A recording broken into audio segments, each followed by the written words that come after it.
Good afternoon, everybody. Here's your favorite KASB advocacy team bringing you the daily update. Our leader, Mark Tallman, is listening to the House K-12 committee, so he's busy kind of bird dogging that. We're here with Leah Fleiter and, of course, Lauren Lynch at the controls. And I've got a little bit of news out of Senate Education Committee. Chairwoman Molly Baumgardner introduced a bunch of bills that she had actually passed last year that were clumped together in a conference committee report that the governor ended up vetoing. She introduced these education bills. One bill would track the education outcomes of foster care students. Now, after the veto, Governor Kelly instituted an executive order to implement this, but Senator Baumgardner says this needs to be a state law so that no matter who the governor is, we're doing this. Another bill she introduced would provide free ACT and ACT work key exams for all high school students. She also reintroduced the Kansas Promise Scholarship Act, which provides some scholarships for higher ed, which was the reason the governor had vetoed this conference committee report, because that bill could have the potential of expending about $10 million. And at the time, the governor was saying, well, we got this COVID thing going on. We may not want to be spending this kind of money. So that's why she vetoed it back last year. So all these bills were reintroduced today. The Senate Education Committee also introduced what apparently will be sort of the same bill that we're going to see in House K through 12 Tuesday that deals with expanding the tax credit program for scholarships. So that was the big news out of Senate Ed today. And Leah, what's your news? Well, I'll hit some federal news real quick for a little switch to some good news. It was announced today that the FCC Commissioner Jessica Rosenworcel, who some of you may know is the commissioner who coined the term the homework gap, she has been appointed acting FCC Commission chairman today by President Biden. So that's a nice tip of the hat to her for her work, and hopefully a good sign for us as we continue to advocate for increased funding and increased assistance for kids, so we can close that gap between kids who have broadband internet access and kids who don't.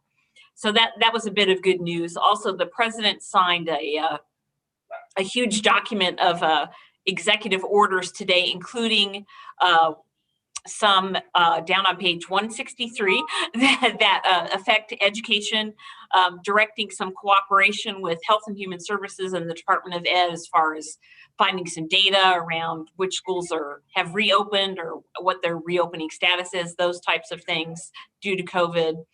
Some assistance as far as either reopening or remaining open, and then an encouragement in that executive order that the FCC should help kids who don't have broadband internet access. So not real strong on details. I don't think that was the intent, but just kind of some aspirations and some direction from the president to both the FCC and to the Department of Education, and also Health and Human Services on getting schools reopened or continuing to support them as they're open.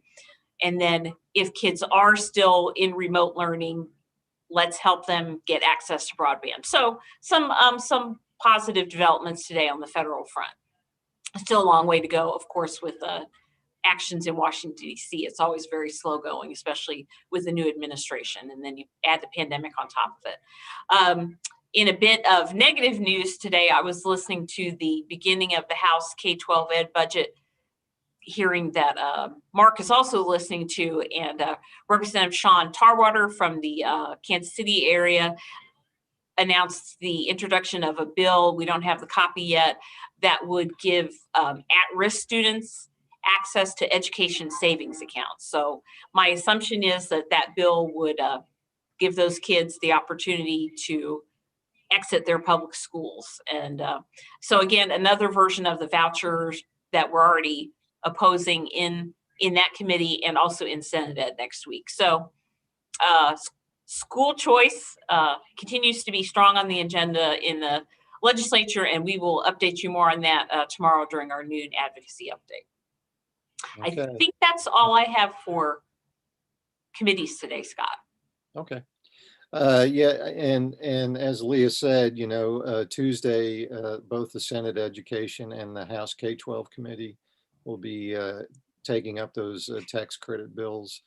I guess one other kind of minor nugget, I guess, of news is Senate Tax is working on, for I guess the second or third year in a row, this bill that would decouple Kansas from a lot of the federal changes that were made in 2017.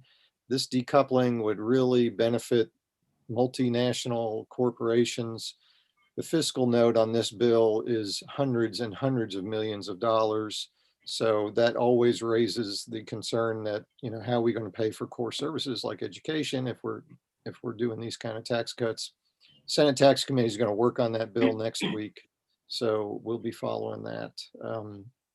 And when you mentioned the at-risk education savings account, it reminded me, Senate Ed also heard they reviewed that at-risk audit that was done in 2019, which was very confusing. I think a lot of people kind of got it wrong.